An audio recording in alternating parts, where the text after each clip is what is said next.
हाँ,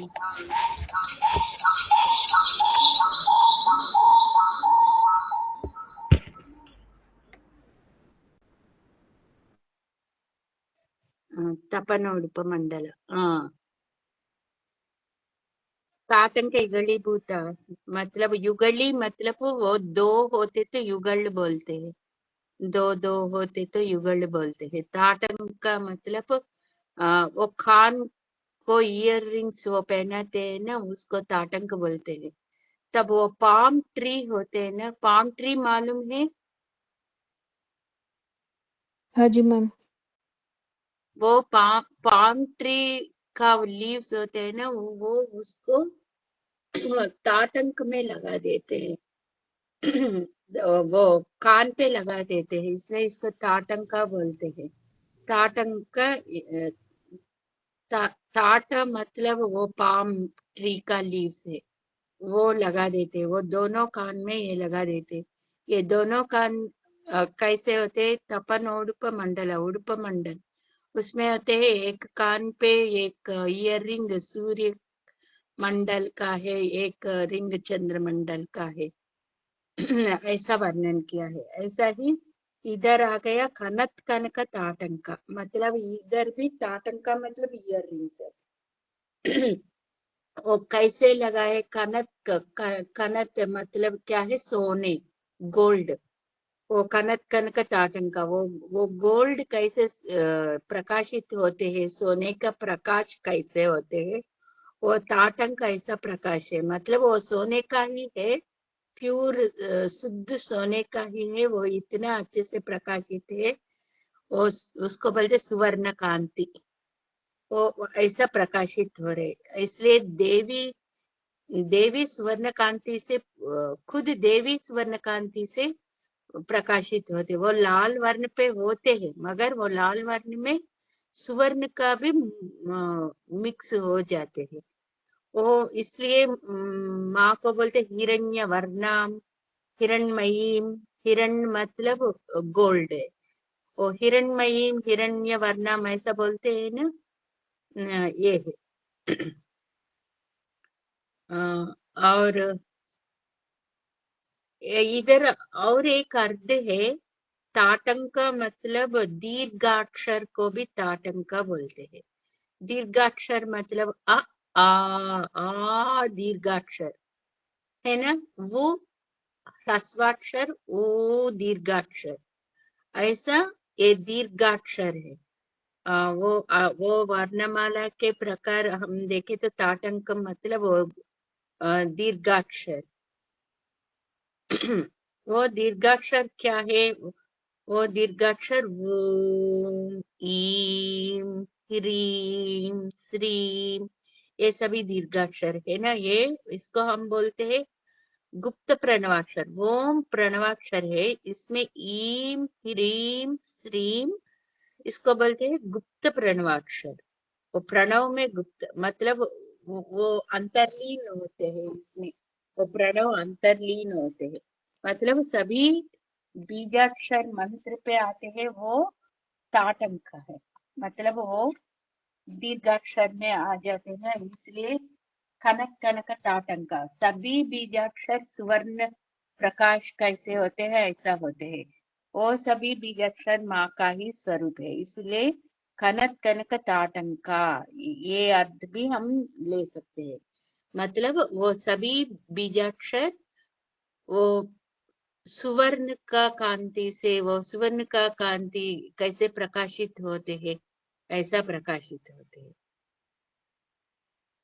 इसलिए आप देखे तो काशी में विश्वनाथ का टेम्पल का गोपुर होते हैं ना, वो गोपुर पूरा गोल्ड का ही है। तिरुपति बालाजी का वो मेन गर्भालय, वो भी गोल्ड का ही है।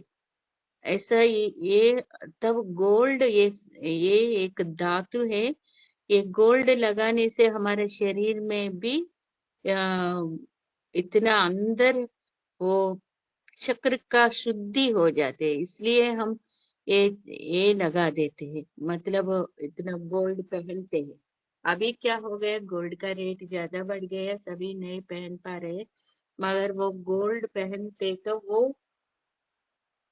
स्पिरिचुअली और मेडिकली दोनों के वजह से वो हमारा शरीर को शुद्ध करते हैं। और एक इधर साउथ इंडिया में एक हीरोइन थे मेरे बचपन पे, उसका नाम आप सुना होगा, जयललिता। वो तमिलनाडु का चीफ मिनिस्टर भी बन गया, उसके बाद वो मर चुके थे वो 4-5 इयर्स के पहले। आप सुना है जयललिता का नाम? हाँ जी, मैं यस माया सुना है। हाँ, वो जयललिता बचपन पे क्या करते थे, आ, वो सुवर्ण भस्म बोलते हैं। वो सुवर्ण मतलब गोल्ड को भस्म करके वो आयुर्वेद में वो इसको यूज करते हैं। बचपन पे वो सुवर्ण भस्म दूध में मिला के वो पीते थे, इसलिए उसका वो स्किन होते हैं इतना रेडियंस होते, मतलब इतना वो प्रकाशित वाले वो स्किन आ जाते। मतलब स्वर्ण का वो क्या करते हैं, रक्त को शुद्ध करते हैं, शरीर को शुद्ध करते हैं, करके ऐसा होते हैं। अभी इतना सुवर्ण बस नहीं मिलते भी है ऐसा। और एक बोलते हैं सावित्री नाम का वो फेमस हीरो, ग्रेट हीरोइन थे, वो भी गोल्डन डेज में वो उसका कलर भी ज्यादा काला होते तो वो भी उसका स्किन, वो स्किन के लिए वो भी हल्दी में ये लगा के उस स्वर्ण भस्म को लगा के वो पीते थे और स्किन पे भी लगा देते हैं, ऐसा लोग कहते हैं। वो आयुर्वेद में वो स्वर्ण भस्म को इतना ये है। ये होते आयुर्वेद में कुछ भस्म होते हैं, उसको पुटा करके, मतलब उसको अग्नि पे चढ़ा के उसको पूरा ऐसा करके पुटम बोलते हैं। वो पुटम लगा के आयुर्वेद में ऐसा बोलते हैं, पुटम बोलते हैं। ऐसा करके उसको भस्म करके वो मेडिसिन जैसा यूज करते हैं। ऐसा सुवर्ण को इतना ये है, मतलब उसका प्रयोजन इतना है। और मांगल्य धारण करते हैं ना स्त्री लोग ने, वो मांगल्य वो चेन मांगल्य का इतना तक, मंगलसूत्र बोलते हैं ना, वो पहनते तो कहाँ तक आते हैं, वो हृदय स्थान तक आना है। वो हृदय स्थान को टच करते थे, वो टच करते हैं ना, तब क्या होता है, वो सुवर्ण का हम पानी नहाने के टाइम पे पानी डालते हैं, तब क्या होता है, उसका वो होते हैं ना, वो स्किन पे जाते हैं, तब वो हृदय स्थान को टच करते हैं ना वो मंगलसूत्र, तब क्या होता है, अम, वो मंगलसूत्र डालने से वो हृदय स्थान मतलब अनाहत चक्र शुद्धि होते हैं। तब कोई भी कष्ट आते तो भी दुख नहीं होते, इतना दुख होते तो भी सहन शक्ति आते हैं, मतलब वो इसलिए आप देख लीजिए, पुरुष लोग और मंगलसूत्र नहीं धारण करते, स्त्री लोग करते हैं, क्योंकि स्त्री लोग वो घर पे रहते हैं। वो गोल्डन डेज में वो पूरा फैमिली पे वो कंबाइंड फैमिली होते हैं ना, तब वो सास का, ससुर का, ननद का, जेठ जेठ और जेठानी, देवरानी, वो सबका ही सब मिलके रहते हैं। कुछ कुछ प्रॉब्लम्स आते रहते हैं ना, इतना मिलजुल कर रहते तो भी कुछ प्रॉब्लम्स आते हैं, कुछ बोलते हैं, तब मन को दुख होते हैं ना, तब वो दुख सहने का शक्ति वो मंगलसूत्र से आते हैं। वो मंगलसूत्र वो हृदय स्थान को टच करते हैं ना, तब वो क्या करते हैं, वो सुवर्ण से बना होते हैं ना, वो सुवर्ण वो हृदय चक्र मतलब अनाहत चक्र को वो शुद्धि करके वो सहन शक्ति बढ़ाते हैं। इतना ये हम ये गोल्ड का इतना इम्पोर्टेंट है, मतलब वो इतना काम करते हैं, वो अच्छे से हम हमारे शरीर को भी वो आरोग्य से रखते हैं, और मन को भी ऐसा करते हैं। और पुरुष लोग को होते थे पहले, वो ओल्डन डेज में वो भी एक एक कंठहार पहनते हैं। वो कंठहार वो कंठहार और वो थोड़ा बड़ा भी होते हैं, कंठ तक होते हैं। तब क्या होते हैं, कंठ तक होते तो वो विशुद्धि चक्र को हम नेकलेस बोलते हैं ना, वो नेक तक आते हैं, वो विशुद्धि चक्र को वो करते हैं। और और एक बात है, अ, वो खटी पे लगाते हैं, कमर पे, वो भी पहनते हैं ना, कमर का बेल्ट जैसे। वो भी क्या होते हैं, स्वादिष्ठान और वो उधर मणिपुर को दोनों को भी शुद्ध करते हैं, और मूलाधार 3 चक्रों को शुद्ध करते हैं। क्योंकि वो स्त्री लोग वो नेक बेल्ट पहनते हैं ना, क्योंकि उसको यूट्रस उधर रहते हैं, उसको ताकत मिलते हैं। तब वो साड़ी पहनते तो वो अनाच्छादित होते हैं ना, मतलब वो स्किन को, वो उसकी थोड़ा स्किन ओपन होते हैं ना, उधर से वो कमर बेल्ट लगाते तो वो गोल्ड स्किन को टच होके वो शुद्धि करते हैं, 3 चक्रों को वो शुद्धि करते हैं। इतना साइंटिफिक रीजन है, मतलब हम क्यों ये पहनना है। नवरत्न होते हैं, नवरत्न को भी हम ऐसा पहनते हैं, मतलब मोती, हम मंगलसूत्र में मोती और वो प्रवाल बोलते हैं, कोरल, वो भी हम इसमें डालते हैं ना, वो सभी क्या होते हैं, वो प्रवाल को क्या बोलते हैं हिंदी में, कोरल को?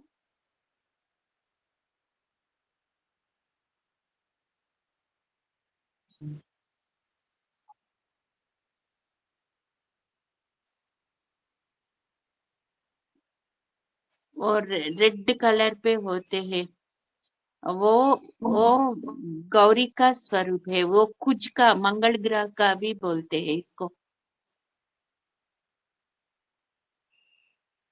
ये डाले तो सौभाग्य होते हैं, मोती और ये मंगलसूत्र में डालते हैं ना, वो इतना प्रभावंत होते हैं, मतलब नवरत्न और ये होते हैं सोने चांदी, वो सभी नवरत्न वो पहनते तो वो चांदी को हम नीचे पहनते हैं, मतलब पायल जैसे पहनते हैं। और फिंगर को, वो फीट का फिंगर पे पहनते हैं ना हम, वो चांदी नीचे पहनते हैं। वो सुवर्ण को हम ऊपर पहनते हैं, सुवर्ण को हम नीचे पाँव में नहीं डालते हैं, नीचे हम चांदी डालते हैं। ये सभी साइंटिफिक वो का वो हम देख के तो इतना वो उसका यूज होते हैं। वो चांदी नीचे हम पायल के रूप में और फिंगर पे हम पहनाते तो वो प्रेशर करते हैं, और उसका अंदर से वो होते नहीं, वो भी एक धातु स्वरूप है, वो रिएक्शन होते, मतलब उसका। मैं एक बार क्या किया है, गोल्ड वाला, प्योर गोल्ड वाला लक्ष्मी का कॉइन बनाया, छोटे से कॉइन बनाए।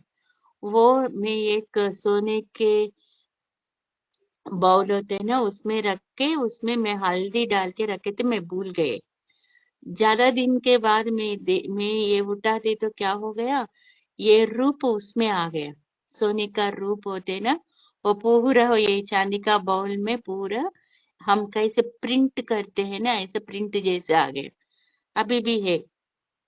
मतलब इससे क्या हमको क्या कह सकते हैं, वो हमारा स्किन पे भी ज्यादा, वो स्किन पे होते तो 24 आवर्स वो क्या होता है उसका, ये अंदर वो होते हैं ना, वो हमारा स्किन पे जाके वो अंदर रक्त शुद्धि करते हैं, चर्म शुद्धि करते हैं, ऐसा ऐसा हो जाते हैं।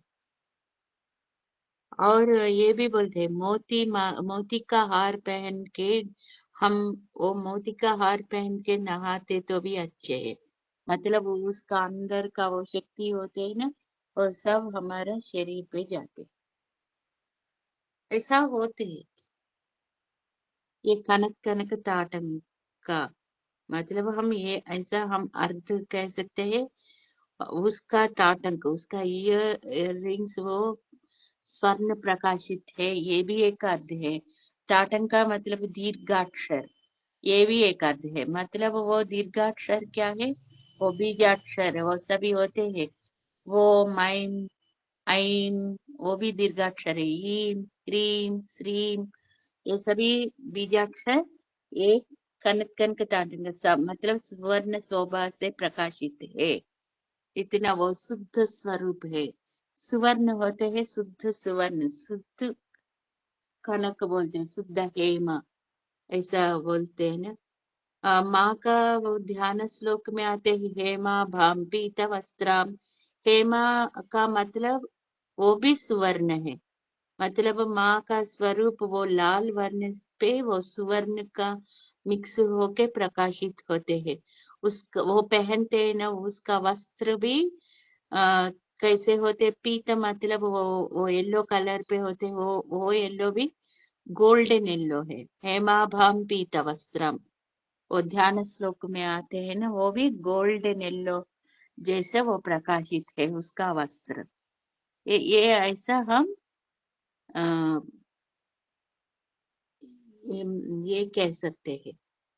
लीला विग्रह धारिणी, लीला विग्रह धारिणी, वो लीला, लीला मतलब क्या है?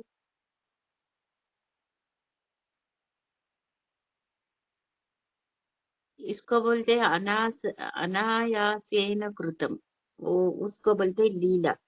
अद्भुत बोलते हैं लीला, अद्भुत धारिणी, ऐसा भी एक आते हैं। लीला मतलब एक वो ही कर सकते हैं। मतलब कुछ काम होते हैं वो नहीं हो सकते हैं, मगर माँ का अनुग्रह होते तो वो सुनाए से वो काम हो जाते हैं, इसको लीला बोलते हैं। अभी समझ में आ गया ना? लीला मानुष रूपेण, भगवान को बोलते हैं लीला मानुष रूपेण। मतलब वो कुछ काम होते हैं, इतना मुश्किल से हो जाते, मगर वो भगवान का अनुग्रह होते तो वो सुनायस से मतलब अनायासेन कृतम, मतलब कृतम मतलब वो काम अनायासेन इजीली हो जाती है, इसको बोलते हैं लीला बोलते हैं। वो इतना इजीली हो जाते हैं, हमको मुश्किल है मगर उसका अनुग्रह होते तो वो इतना इजीली हो जाते हैं, इसको बोलते हैं लीला। लीला विग्रह धारिणी, वो उसका विग्रह, वो लीला का ही रूप है। मतलब इधर लीला का मतलब वो अनायास, सुनायास, इजीली हो जाते हैं। वो ऐसा होते तो हमको क्या होते? आनंद होते, प्रेम करुणा, ये सबको भी लीला बोल सकते हैं। मतलब माँ इसका स्वरूप है, प्रेम का, करुणा का, आनंद का स्वरूप ही है, इसलिए ये लीला विग्रह धारिणी। मतलब उसका विग्रह होते हैं करुणा से, करुण भरित होते हैं। हम बोलते हैं ना करुणा रस, ऐसा उसका ये रूप होते हैं, आनंद स्वरूप है।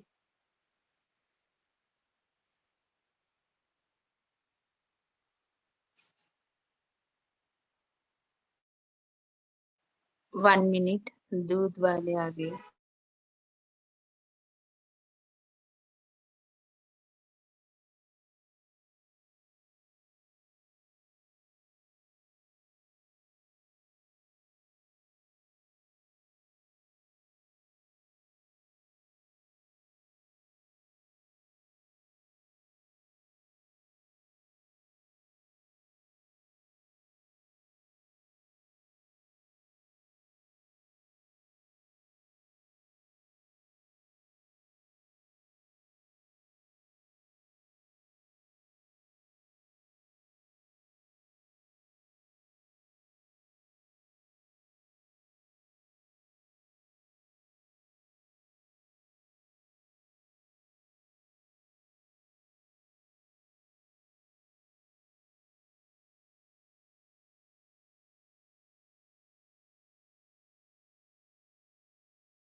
समझ में आ गया ना।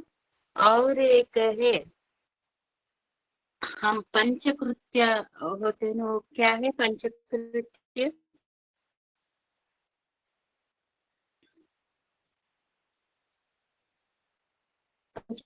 पंच ब्रह्मासना, वो पंच ब्रह्मा को होते हैं पंचकृत्य होते, उसका कृत्य मतलब काम है। एक ब्रह्मा को है, एक क्या है?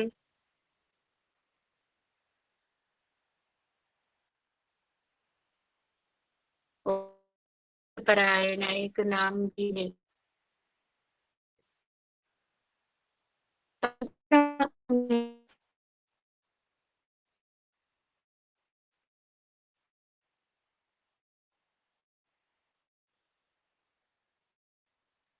ब्रह्मा विष्णु,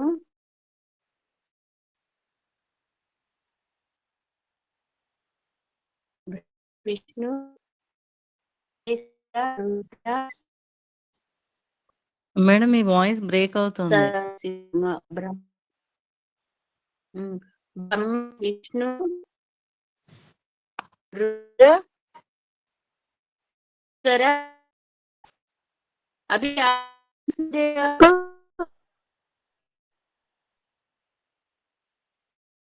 अभी आ रही है आवाज, अभी आ रही है?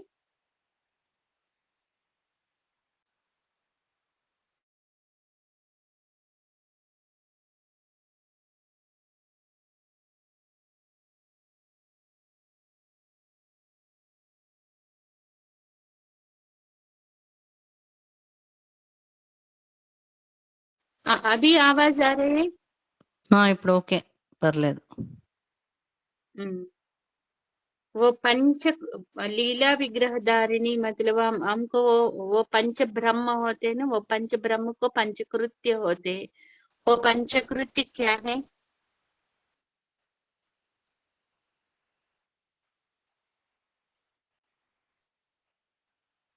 वो पंचकृत्य क्या है? वो पंच ब्रह्म, वो ब्रह्मा ब्रह्मा स्थिति के सृष्टि के लिए और विष्णुमूर्ति स्थिति के लिए, इसको बोलते स्थिति लीला, सृष्टि लीला, संहार लीला। लीला विग्रहधारिणी मतलब वो लीला का स्वरूप है, मतलब वो संहार करने के लिए वो रुद्र रूप से वो संहार करते हैं, और स्थिति रूप से वो स्थिति करते हैं ना, वो विष्णु मूर्ति का रूप है। वो सृष्टि लीला वो ब्रह्म का विग्रह रूप है, मतलब वो तिरोधान के लिए ईश्वर का विग्रह होते हैं, और अनुग्रह के लिए वो सदाशिव मूर्ति। ये पांच होते हैं पंचकृत्य, मतलब पंच ब्रह्मा। पंच ब्रह्मा कौन है? बोल सकते हैं निमिषा जी? पंच ब्रह्मा कौन है? अभी मैं बताया। माँ का एक नाम है पंच ब्रह्मासन स्थिता। वो उसका सिंहासन में होते हैं चार, वो सपोर्ट वाला होते हैं ना, वो पंच ब्रह्मा पे ये चार ब्रह्मा होते हैं, और पीठ होते हैं ना, वो क्या होते हैं सिंहासन में? वो सदाशिव है। पूरा पंच ब्रह्मासन, वो पंच ब्रह्मासन स्थित है। वो पंच ब्रह्म को पंचकृत्य होते हैं। वो पंचकृत्य क्या है? वो सृष्टि स्थिति संहार तिरोधान अनुग्रह, वो पंच ब्रह्मा को वो पंचकृत्य होते हैं। इसको हम बोल सकते हैं लीला। वो कृत्य करते हैं ना, वो अनायास सुनायास से वो इतने इजीली करते हैं। हमको मुश्किल है, मगर उसको इतना सुनायास से वो करते हैं ना, वो लीला। इसलिए ये लीला विग्रहधारिणी, वो पंच ब्रह्मा का पंच ब्रह्म पे वो शक्ति होते हैं ना, वो शक्ति माँ का ही शक्ति है। वो माँ का शक्ति नहीं होते तो वो पंच प्रेत हो जाते, पंच प्रेत मत, इसलिए पंच प्रेतासनासी ना बोलते। प्रेत मतलब उसको चलन नहीं होते, वो जड़ है। वो उसका अंदर वो चलन नहीं होते, जीव भी नहीं होते। मगर माँ कब वो सिंहासन पे वो पंच ब्रह्मासन स्थित है, वो सिंहासन में कब बैठते हैं? वो पंच प्रेत पंच ब्रह्मा बन जाते हैं, क्योंकि उसके अंदर माँ का शक्ति है। इसलिए माँ को बोलते लीला विग्रह धारिणी। वो लीला विग्रह धारिणी, वो पूरा वो पंच ब्रह्म पे होते हैं माँ का ही स्वरूप। वो इसलिए माँ को लीला विग्रह धारिणी बोलते हैं। लीला विग्रह धारिणी, अजा क्षय विनिर्मुक्ता।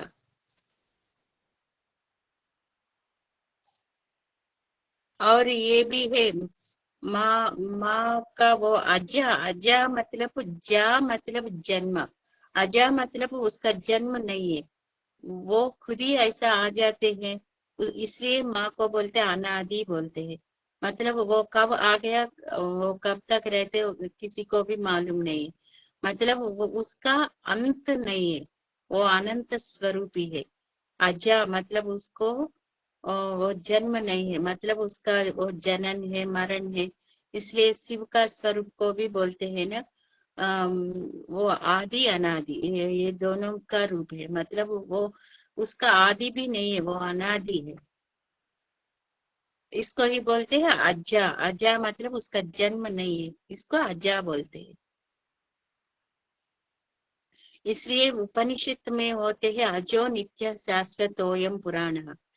वो क्या क्या सनातन, सनातन मतलब वो उसका वो अजा है। नित्य सत्य शाश्वत क्या होते हैं, वो अजा है।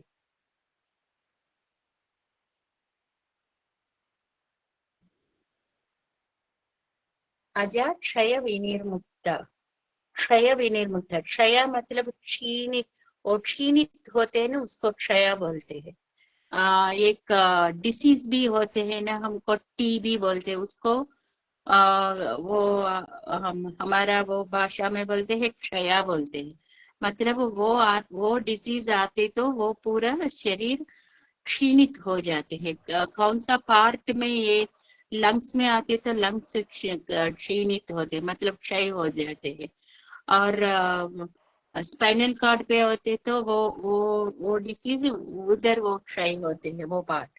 ऐसा क्षय, क्षय मतलब क्षीणित होते हैं ना, उसको नाशन होते हैं, इसको क्षय बोलते हैं। क्षय विनिर्मुक्ता मतलब माँ कभी भी क्षीणित नहीं होते हैं, कभी भी नहीं होते हैं।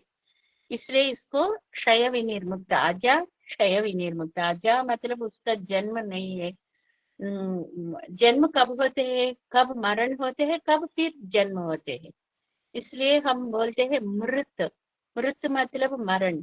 अमृत मतलब मरण नहीं होते हैं ना, वो अमृत है। ऐसा माँ अमृतत्व पे होते हैं, उसको मृत मतलब उसका मरण नहीं होते है, जनन भी नहीं होते हैं। इसलिए वो अजाक्षय विनिर्मुक्ता। हमारा सभी प्राणियों को कैसे होते हैं, सभी जीव राशियों को फिर जन्म होते हैं। जन्म होने के बाद कुछ एज तक उसका शरीर डेवलप हो जाते हैं। फिर क्या होते हैं, क्षीणित हो जाते हैं, नश्वर। इसलिए वो पूरा शरीर नश्वर है, वो नाशन हो जाते हैं।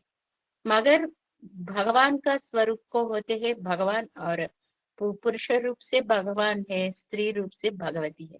उसका वो स्वरूप को नाशन नहीं होते हैं, क्षीणित भी नहीं होते हैं, वो क्षीण और क्षय भी नहीं होते हैं। इसलिए इसको बोलते हैं क्षय विनिर्मुक्ता।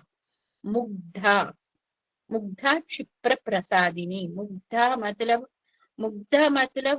यवन, मतलब अभी शुरू होते हैं, इसको बोलते हैं अंकुरित यवना बोलते हैं। मतलब हम देखते हैं थोड़ा सा हम कुछ बीज लगाते तो वो अंकुर आते हैं ना, ऐसा ही माँ, माँ भी कैसे होते हैं, मुग्धा मतलब अभी अभी शुरू होते, यवन दशा होते हैं ना, ऐसा वो यवन दशा पे होते हैं। इसलिए बाला त्रिपुर सुंदरी वो 8 साल का बच्ची जैसे होते हैं, और ललिता त्रिपुर सुंदरी 16 साल मतलब 16 इयर्स का लड़की जैसे, उसको बोलते हैं संपूर्ण यवन। तभी ऐसा आके ऐसा होता है। उसके बाद वो ज्यादा एज एज होते होते क्या होते, प्रौढ़ दशा बोलते हैं, मगर ललिता त्रिपुर सुंदरी ऐसा यवन मुग्ध स्वरूप से होते, मतलब वो अंकुरित यवन के टाइम पे कैसे होते ऐसा ही उसका स्वरूप होते। इसलिए उसका एज कहाँ तक रुकते हैं, 16 साल की लड़की जैसे उसका स्वरूप होते हैं।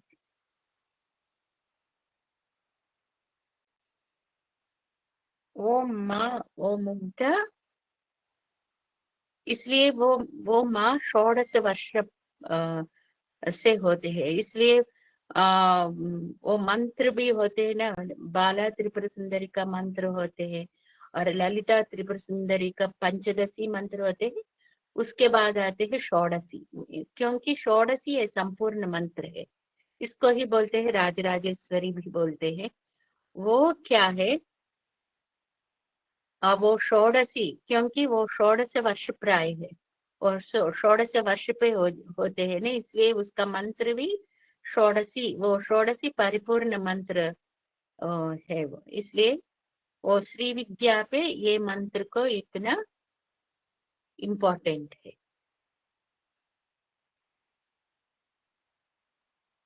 वो अज क्षय विनिर्मुक्ता मुग्धा क्षिप्र प्रसादिनी, क्षिप्र मतलब वो शीघ्र, वो शीघ्र बोल सकते हैं, क्षिप्र प्रसादिनी, वो शीघ्र से हमको अनुग्रह देते हैं।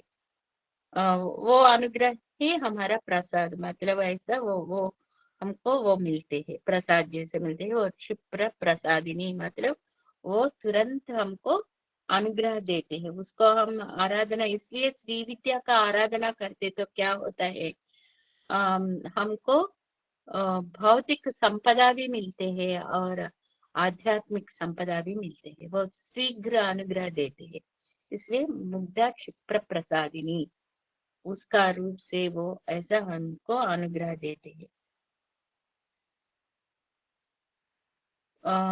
कौन शिवशक्ति का शिवशक्ति को आराधना करते हैं वो उसको यही जन्म पे मोक्ष मिलते हैं। वो मोक्ष कैसे आते हैं, हमको ज्ञान होते तो ही मोक्ष आ जाते हैं। इसलिए हम माँ को पकड़ते तो पूरा ललिता ललिता ललिता सहस्रनाम हमको दिखने के लिए वो माँ का शक्ति का स्वरूप जैसे दिखते हैं, मगर अंतर्लीन उसमें शिव का ही स्वरूप है, इसलिए वो ललिता सहस्रनाम हम पढ़ते तो वो शिव शक्ति का दोनों को आराधना करते ना ऐसा फल मिलते हैं। इसलिए ये ललिता सहस्त्र नाम हम पढ़ते तो हमारा अंतर ज्ञान बढ़ते है, वो ज्ञान आते तो हमको मोक्ष मिलते हैं। वो ज्ञान कैसे होने हैं, द्वंद्वातीत होना चाहिए। द्वंद्वातीत मतलब हमको किसी चीज को, मतलब हम देखते तो वो उसको नेगेटिव साइड होते हैं। एक क्या है, जय अपजय, संतोष विचार, दुख सुख, ये द्वंद्व बोलते हैं दोनों, मतलब वो एक पॉजिटिव है एक नेगेटिव है। हम कैसे होने हैं, द्वंद्वातीत होने हैं, द्वंद्वातीत रहिता, मतलब हम द्वंद्व से ही पूरा हम विमुक्ति होना है, वो ज्ञान आना है हमारा अंदर, वो ज्ञान आते तो तब हमको मुक्ति मिलते है। मतलब हम हमारा मानसिक स्थिति कैसे होना है, हमको सुख आते तो भी, दुख आते तो भी, जय आते तो भी, अपजय आते तो भी हमारा मन का स्थिति बदलना नहीं है। तब हम ऐसा ही इसको दोनों को हम समस्थिति से देखना है, मतलब ये दोनों से हमारा मन अलग होना है, इसको बोलते हैं द्वंद्वातीत रहिता। वो माँ खुद ही द्वंद्वातीत रहिता, ऐसा माँ को हम पकड़ के आराधना करते तो हमको भी ऐसा द्वंद्व से हमको भी अतीत रह के हमको शीघ्र मोक्ष देते हैं। इसलिए क्षिप्र प्रसादिनी, वो शीघ्र हमको मोक्ष देते हैं। अंतर्मुख समाराध्य, अंतर्मुख समाराध्य मतलब क्या है, अंतर्मुख समाराध्य, बहिर्मुख सुदुर्लभ, ये दो नाम है। कब हम बहिर्मुख, वो हम बाहर ढूंढते तो वो मिलते नहीं है, हम इतना क्षेत्र, इतना टेम्पल जाते, टेम्पल जाना है, मगर उधर विग्रह को हम देखते हैं ना, इसलिए मूल विग्रह रूपिणी एक नाम है। वो विग्रह धारण होते, हम देखते तो विष्णु का विग्रह अलग होते हैं, माँ का विग्रह अलग होते हैं, उसका गुण से उसका विग्रह बनते हैं। वो विग्रह, वो वो रूप को हम देख के हमारा मन पे इसको प्रतिष्ठित करना है। मतलब हमारा हृदय पे प्रतिष्ठित करना है। तब हृदय पे प्रतिष्ठित करके हम हृदय में ढूंढना है, हमारा अंतर हृदय में ढूंढना है। बाहर हम इतना ढूंढते तो भी बाहर ढूंढना है, मगर बाहर से हम अंतर्मुख होना है। तब क्या होता है, तब हम एक कहानी है, ये क्या है, एक एक बार क्या हो गया, भगवान ने मनुष्य का सृष्टि किया है। तब वो मनुष्य और जीव जंतु का मनुष्य का सृष्टि किया है। सब वो इतना जीव राशि कितना संख्या में होते हैं, वो 84 लाख जीव राशि होते हैं। वो 84 लाख जीव राशि में मनुष्य भी एक है। तब वो मनुष्य को थोड़ा बुद्धि होते हैं, उसको वो फीलिंग्स भी उसको मालूम हो जाते हैं ना। सभी जीव राशि नहीं बोल पाते, मगर मनुष्य बोल पाते हैं ना। तब मनुष्य को कष्ट आते तो वो क्या किया है, बार बार भगवान के पास जाके मुझको ये कष्ट है, वो कष्ट है, ऐसा बता रहे हैं। तब वो भगवान ने क्या किया है,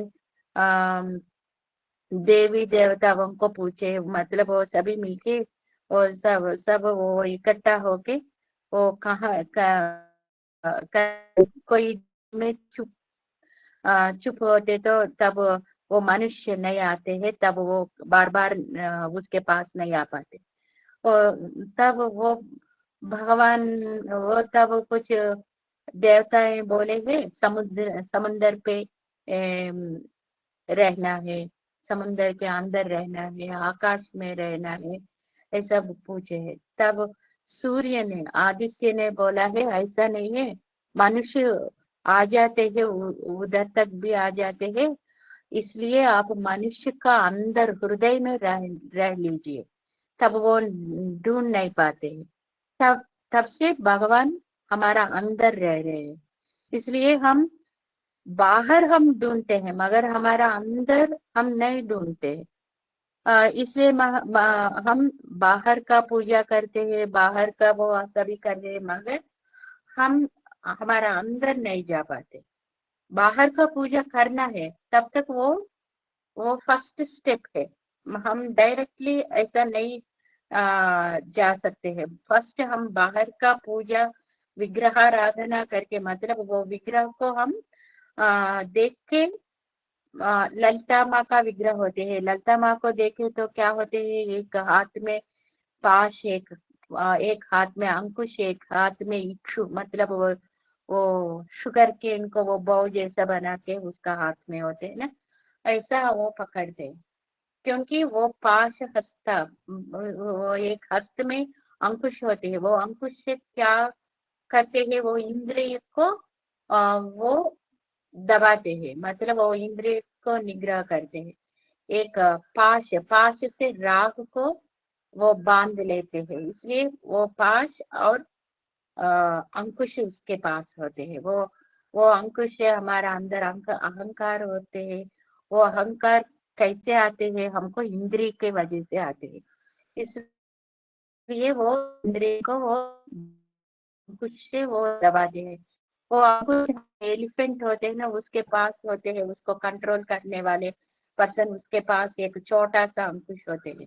ऐसा ही माँ का अंकुश होते हैं, वो अंकुश से हमारा अंदर का अहंकार और ये इंद्रिय से वो ज्ञान होते हैं ना, मतलब इंद्रिय से हम वो सभी अहंकार इंद्रिय से ही आते हैं, इसलिए इंद्रिय और अहंकार को वो अंकुश से वो दबा देते हैं।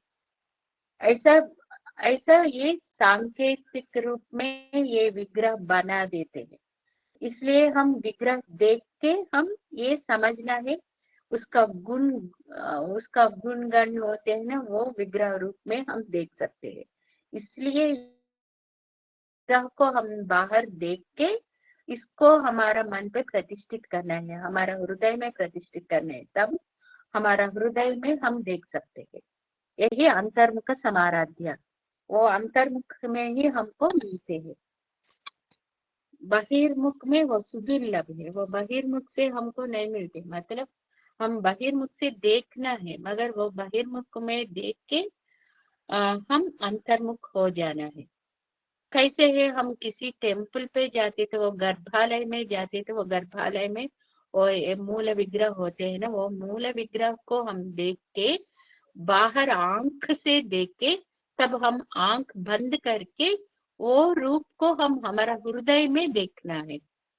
इसलिए बोलते हैं हम टेम्पल जाते हैं, टेम्पल जाने के बाद हम दर्शन करने के बाद क्या बोलते हैं, तुरंत नहीं चलना है, कुछ समय तक बैठना है।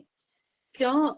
क्योंकि वो विग्रह को हम हमारा बाहर चक्षु से हम देख के हम क्या करना है, उधर बैठ के कुछ समय तक बैठ के अंतर चक्षु से हम इसको हम देखना है। इसलिए हम उधर दर्शन करने के बाद कुछ समय तक हम मंडप में बैठ के वो हम अंदर से हमारा अंतर दृष्टि से इसको देखना है, इसलिए हम बैठते हैं उधर। यही अंतर्मुख समाराध्य बहिर्मुख सुदुर्लभ। वो बहिर्मुख सुदुर्लभ, हम इतना हम बाहर ढूंढते तो भी वो नहीं मिलते। इसलिए हम भौतिक वासना बोलते हैं ना, भौतिक का काम हम इतना हम कम करते हैं, तब हमारा अंतर दृष्टि बढ़ते है। इसको ही बोलते हैं हम तीसरा आंख बोलते हैं। वो तीसरा आंख हमारा अंतर दृष्टि है, क्योंकि हमको वो सिंधुरारण विग्रहम त्रिनयनाम बोलते हैं ना, माँ को आंख होते हैं, 3 आंख होते हैं। ऐसा शिव जी को भी 3 आंख होते हैं। वो तीसरा आंख हमारा अंतर दृष्टि है। ये बढ़ाना है, वो खुलाना है। मतलब वो ओपन हो जाती तो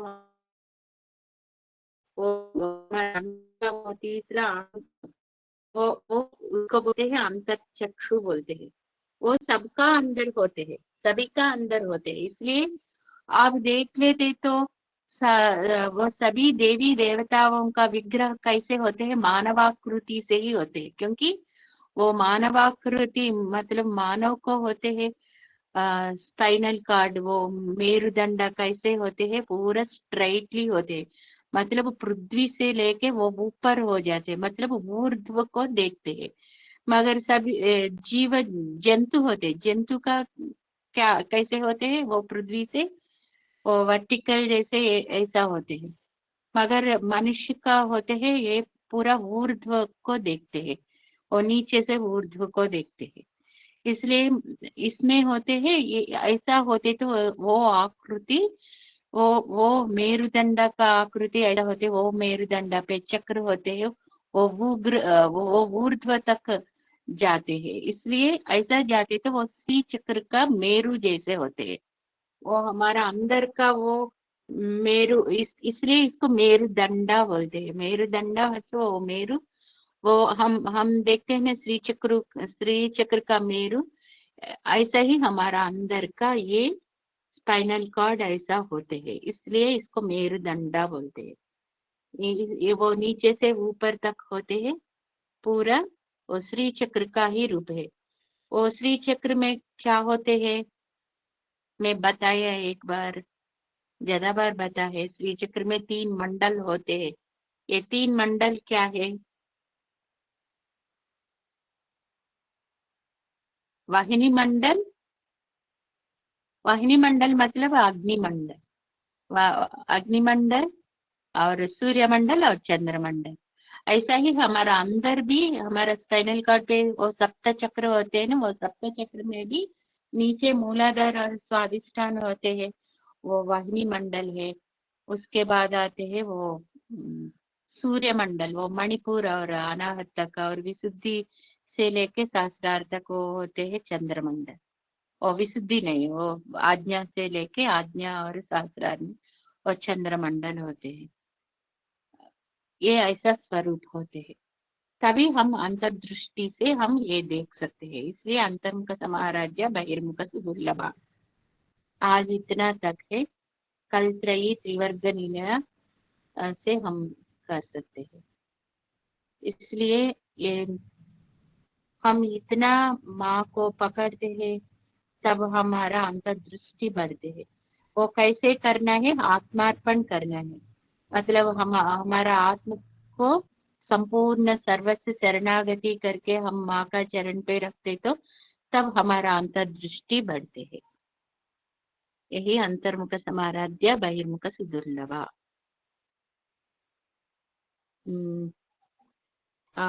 कोई इसको एक बार रिवाइज कर सकते हैं? प्रतिभा जी, प्रतिभा जी है?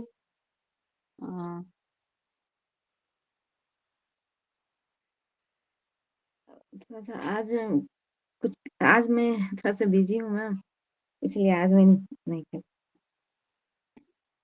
अर्चना जी, आप कह सकते हैं, आप इतना तक के आप कितना तक समझ में आपको आ गया, वो बता दीजिए। ठीक है मैम।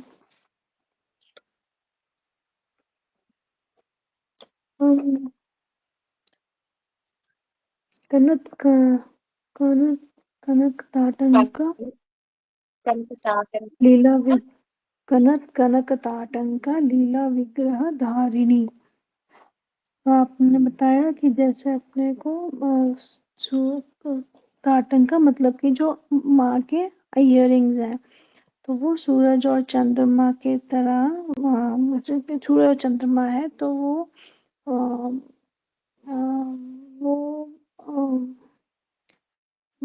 मतलब माँ के हाथ में ही सब समय का कंट्रोल है। और जो सूरज और चंद्रमा ही उनके, उसका जो रोशनी है वो सूरज की रोशनी के जैसे है। फिर लीला विग्रह, लीला मतलब कि जितनी भी लीलाएं हैं जो पंच ब्रह्मा। एक बार कनक कैसे होते,